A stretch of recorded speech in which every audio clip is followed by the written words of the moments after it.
ശരീരത്തിലേക്ക് മാതാവിന്റെ ബോഡിയിൽ നിന്ന് ബ്ലഡ് വരുന്ന സമയത്ത് ചുവന്ന നിറം ഉണ്ടാവും. അത് കൂടുതലാവുമ്പോ കറുപ്പ് പോലെ തോന്നും. അതിനാണ് അലക്ക എന്ന് പറയാം. അട്ടയുടെ തനി സ്വഭാവം കാണിക്കുന്ന ഒരു സാധനം. ഇത് പറയണമെങ്കിൽ സ്കാനിങ് മെഷീൻ പോയിട്ടൊരു സാധനമില്ല. സകല സ്കാനിങ് മെഷീൻ ഉണ്ടായിട്ടും നമുക്കറിയില്ലല്ലോ. അറിയാം, അത് പഠിച്ച ഏതോ ഗൈനക്കോളജിസ്റ്റിനോട് ചോദിച്ചാൽ അയാൾക്കറിയാം, വേറെ ആർക്കും അറിയില്ല.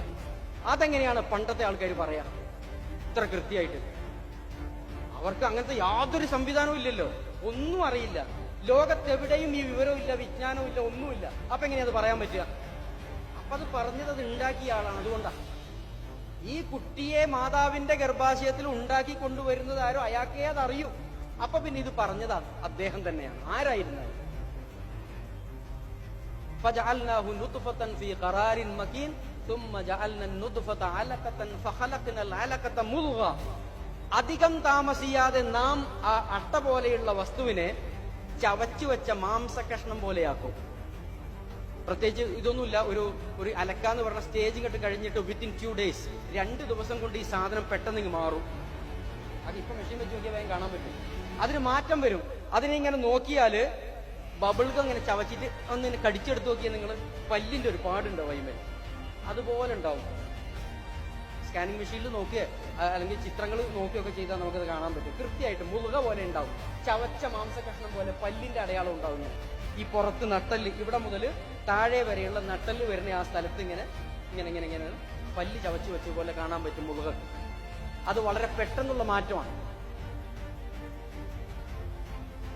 അപ്പോ ഒരു സ്റ്റേജിൽ നിന്ന് മറ്റൊരു സ്റ്റേജ്, ആ സ്റ്റേജിൽ നിന്ന് വേറെ സ്റ്റേജ്, അങ്ങനെ കുറച്ച് ദിവസങ്ങൾ കഴിയുമ്പോൾ പിന്നെ അതും എന്താവും, മാറ്റങ്ങൾ വരും.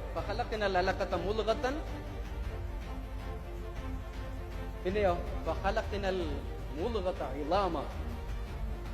ആ മാംസകഷ്ണം മാത്രമായിരുന്ന അന്ന് മനുഷ്യന് രൂപം ഉണ്ടാവില്ലേ, ഇറച്ചിയെല്ലാം കൂടെ കുഴച്ചു പോയതുപോലെ മനുഷ്യന്റെ ഒരു രൂപം വന്നിട്ടുണ്ടാവില്ല. ആ സമയത്ത് കുറച്ച് കഴിയുമ്പോൾ നമ്മൾ അതിന് എല്ലുകൾ ഉണ്ടാകും, സൃഷ്ടിക്കും. ഏതെങ്കിലും ഒരു ഡോക്ടറെ വിളിച്ച് ചോദിച്ചേ, മാംസത്തിൽ എല്ല് മുളക്കുന്നത് അങ്ങനെയല്ലേന്ന്?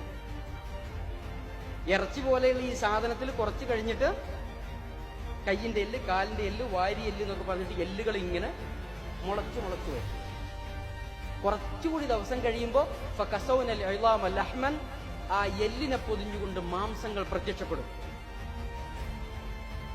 ഏതെങ്കിലും ഒരു MBBS പഠിക്കുന്ന പിള്ളേർ ആരെങ്കിലും ഉണ്ടെങ്കിൽ നമ്മൾ അവരുടെ ഈ അനാട്ടമി പഠിക്കുന്ന പുസ്തകം വാങ്ങിയിട്ട് നോക്കിയാൽ മതി. അതിനകത്തുണ്ടാവും, ചിത്രമൊക്കെ വരച്ചു വെച്ചിട്ടുണ്ടാവും എങ്ങനെ ഉണ്ടാവണേ. എല്ലുകളിൽ നമ്മൾ മാംസം പൊതിഞ്ഞിട്ട് അപ്പൊ ഒരു മനുഷ്യന്റെ ഒരു കോലമൊക്കെ വരും. ഒരു മനുഷ്യക്കോല ഇതുവരെ നോക്കിയാൽ മനസ്സിലാവില്ല, അട്ട പോലെ ഉണ്ടായിരുന്നു. പിന്നെ ഒരു ജാതി ഇറച്ചി ചവച്ച പോലെയൊക്കെ ആയിരുന്നു. എല്ലും അയിമൽ കുറെ ഇറച്ചിയൊക്കെ വളർന്നപ്പോ ഇപ്പം നോക്കുമ്പോ ഒരു തരം മനുഷ്യനെ പോലെയുണ്ട്. പിന്നെ അവിടെ നിന്ന് അങ്ങോട്ട് നാം അതിനെ മറ്റൊരു സൃഷ്ടിയായി വളർത്തും. ശാസ്ത്രത്തിന്റെ പുസ്തകത്തിൽ നോക്കി അവർ പറയും, ഇതുവരെ കഴിഞ്ഞു പോയ സ്റ്റേജിന് ഫീറ്റൽ സ്റ്റേജ് എന്ന് പറയും. ഇനി ഇവിടുന്ന് അങ്ങോട്ട് ഇതുവരെ ഉള്ളത് എംബ്രിയോ സ്റ്റേജ്, അത് കഴിഞ്ഞാൽ പിന്നെ ഫീറ്റൽ സ്റ്റേജ്, അത് ഘട്ടം വേറെയാണ്. എല്ലും മാംസവും വരുന്നതോടുകൂടി മനുഷ്യന്റെ ജീവിതത്തിന്റെ രണ്ടാമത്തെ ഘട്ടം എന്താകുന്നു, തുടങ്ങുന്നു. അതായത് നാം പുതിയൊരു സൃഷ്ടിയായിട്ട് അതിനെ വളർത്തുക. ഫതബാറകല്ലാഹു അഹ്സനുൽ ഖാലിഖീൻ.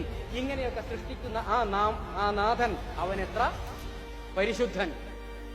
ഇത് പറയാൻ കാരണം എന്താന്ന് ചോദിച്ചാല്, മനുഷ്യന്റെ സൃഷ്ടി എങ്ങനെ അറിഞ്ഞോട്ടെ എന്ന് വിചാരിക്കാനൊന്നുമല്ല. ഇതെങ്ങനെയാ പറഞ്ഞെന്ന ആര് പറഞ്ഞു? ആർക്കാ ഇത്ര വിവരമുള്ളത്?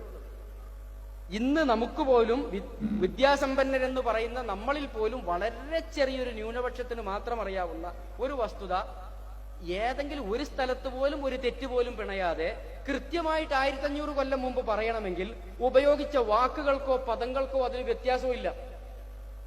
കൃത്യമായിട്ട് പറയണമെങ്കിൽ അതാര് പറഞ്ഞു കാണും? അത് മനുഷ്യനെ സൃഷ്ടിച്ച ഉണ്ടാക്കിയാക്കി അറിയൂ, വേറെ ആർക്ക് പറയാൻ പറ്റും? അതാണ് മനുഷ്യന്റെ ബുദ്ധി. ഇങ്ങനെയാണ് നിങ്ങൾ ദൈവത്തെക്കുറിച്ച് മനസ്സിലാക്കേണ്ടത് എന്നാ ഖുർആൻ പറയുന്നത്. അതല്ലാതെ ദൈവം ഉണ്ടെന്ന് ഒരാൾ പറയുമ്പോൾ, അള്ള ഉണ്ട് എന്ന് പറയുമ്പോൾ എന്ന് പറയലല്ല. ഒന്ന് പഠിച്ച് മനസ്സിലാക്കി നോക്കാം. പഠിച്ച് മനസ്സിലാക്കി നോക്കുമ്പോൾ നമുക്ക് ബോധ്യപ്പെടുമ്പോൾ ആ ദൈവത്തിൽ നിന്ന് അവതരിപ്പിച്ച മൂല്യങ്ങളും സിദ്ധാന്തങ്ങളും സത്യമാണെന്ന് നമുക്ക് ബോധ്യപ്പെടാൻ വേറെ ഒന്നും വേണ്ടതില്ല. നമുക്ക് മനസ്സിലാകുന്ന കാര്യങ്ങൾ ബോധ്യപ്പെടുത്തിക്കൊണ്ട് നമുക്ക് മനസ്സിലാകാത്ത കാര്യത്തിലേക്ക് നമ്മുടെ ശ്രദ്ധ ക്ഷണിക്കുക എന്നതാണ് വിശുദ്ധ ഖുർആന്റെ ഒരു പ്രത്യേക ശൈലി. അപ്പോ നിങ്ങൾ അള്ളാഹു ആരാണ്, പടച്ചവൻ ആരാണ് എന്നു മനസ്സിലാക്കുക. അതിനാദ്യം നിങ്ങൾ മനസ്സിലാക്കുക.